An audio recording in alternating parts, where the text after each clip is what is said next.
वहाँ का स्थानीय सांसद राधा मोहन सिंह, जो सबसे बड़े भूमाफिया हैं इस बिहार के।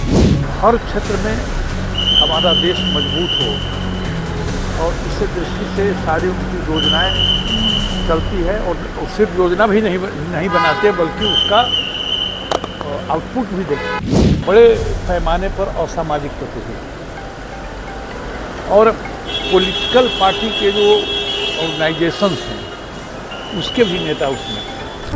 Narayana mission school, Naga bigha road, Aurangabad, Bihar. देखिए, मोतिहारी के पिपराकोटी थाना क्षेत्र के अंतर्गत वाटर पार्क विवाद का मामला थमने का नाम नहीं ले रहा है। बता दें आपको कि क्या कुछ हुआ था।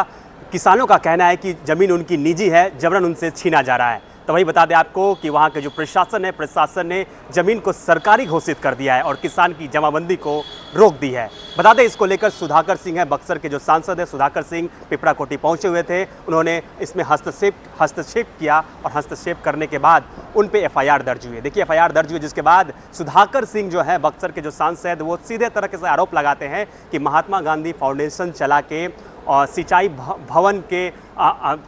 भवन का जितना भी ज़मीन है राधा मोहन सिंह उनके नेतृत्व में ये सारा ज़मीन हड़पने का कोशिश किया जा रहा है। तो ये आरोप सुधाकर सिंह लगाते हैं राधा मोहन सिंह पे। देखिए, राधा मोहन सिंह अभी पटना के एयरपोर्ट पर पहुंचे थे। जब हमने उनसे सवाल किया कि आप पे आरोप लग रहे हैं कि आप भू माफिया है, ज़मीन माफिया है, सुधाकर सिंह आपके बारे में कह रहे हैं, तो देखिए वो सीधे तरह से बसते नजर आए। वो कह रहे हैं कि आइए आपको कान में कह देते। सवाल यह है कि कहीं भी वो बिहार सरकार की जमीन नहीं थी, वह किसानों की जमीन थी। लेकिन स्थानीय भूमाफिया, कौन भूमाफिया? वहाँ का स्थानीय सांसद राधा मोहन सिंह, जो सबसे बड़े भूमाफिया हैं इस बिहार के, उन्होंने इस जमीन को प्राइवेट आर्मी, वहाँ का डीएम और एसपी सरकार का प्रतिनिधि नहीं है, वो वास्तविक रूप से एक प्राइवेट आर्मी है राधा मोहन सिंह का, जो अन्य जगहों पर भी इस तरह का कब्जा कर रहा है। अपने अपने क्षेत्र में रहेंगे। किस तरीके से पीएम के इस अभियान को देखते हैं युवाओं से? देखिए,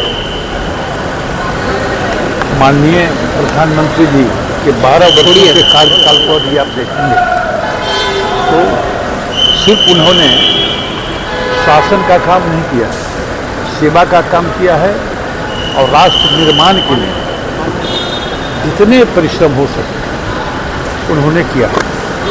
अथक पथिक के रूप में राष्ट्र के विकास की यात्रा को आगे ले जा रहे हैं और हर क्षेत्र में हमारा देश मजबूत हो और इस दृष्टि से सारी उनकी योजनाएं चलती है और सिर्फ योजना भी नहीं बनाते बल्कि उसका आउटपुट भी देते हैं।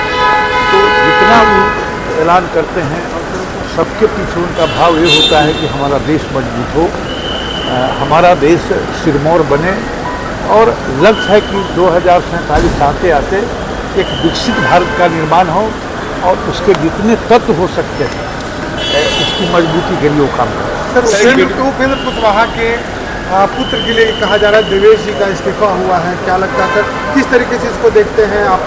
ये सबकी प्रक्रिया है, उसके तहत होगा ना। लगता है कि बीजेपी अपना लगने से नहीं होगा, घटक दलों को देखो लगने से कुछ नहीं होगा, सबकी प्रक्रिया है। कोई कैसे एमएलसी बनता है, कोई रिजाइन करता है, तो सबकी एक प्रक्रिया है, उसके तहत जो होना होगा सो उनके पुत्र को एमएलसी बनाया जाएगा। देखो एक प्रक्रिया है, उस प्रक्रिया के तहत क्या होगा वो आपको पता चलेगा। सर, प्रधानमंत्री नरेंद्र मोदी ने उन बच्चियों को माफ़ किया जिन्होंने उनके माताजी को गाली दिया था। सर, देखिए, मेरा अपना अनुमान है जो छात्र थे उसमें बड़े पैमाने पर असामाजिक तत्व थे और पॉलिटिकल पार्टी के जो ऑर्गेनाइजेशंस हैं उसके भी नेता उसमें और वैसे लोगों के द्वारा जो उसके दुर्व्यवहार हुआ था, जिस प्रकार का आचरण हुआ था, वो निश्चित रूप से लोकतंत्र के माथे पर एक बहुत बड़ा कदम। सीवान में AK-47 चली है कुछ छात्रों पे, उस पर क्या कहना चाहेंगे आप? अब कितना पूछेगा भाई, अब सर कुछ तो बता दीजिए। सारी बात बता दिया हमने। इस पे कुछ नहीं कहना चाहते? सारी बात हमने बता दिया।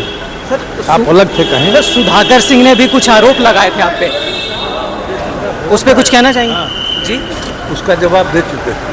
अच्छा, बहुत बड़े आदमी हैं, उनके खिलाफ बोलना बड़ा मुश्किल है। जी, इतना बड़े आदमी है ना कि उनके खिलाफ बोलना बहुत मुश्किल है। तो सर मुश्किल क्यों लग रहा है? कुछ और तरीके से उनको जवाब नहीं दिया जा सकता? आपके कान यदि है तो सुन रहे होंगे। तो इतने बड़े आदमी हैं, नज़दीक आइए तो कान में बताते हैं, शायद सुन नहीं रहे हैं। बता दीजिए सर। वो इतने बड़े आदमी हैं कि उनके खिलाफ बोलना बहुत बड़ा उनका अपमान होगा ना। इतने महान व्यक्ति के विषय में कुछ बोलना उचित नहीं है।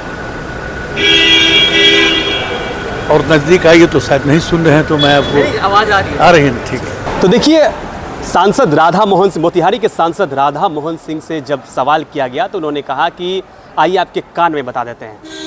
क्या बताइए, एक जिम्मेदार जनप्रतिनिधि का यही जवाब होनी चाहिए।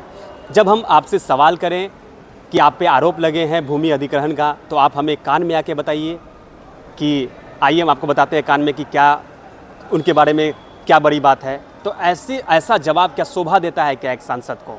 देखिए, सुधाकर सिंह भी उनसे सवाल कर रहे थे कि आप जवाब दीजिए इस पे, तो जवाब ना देके वो उल्टा हमसे सवाल करने लगे और कहने लगे आपके कान में बता दें।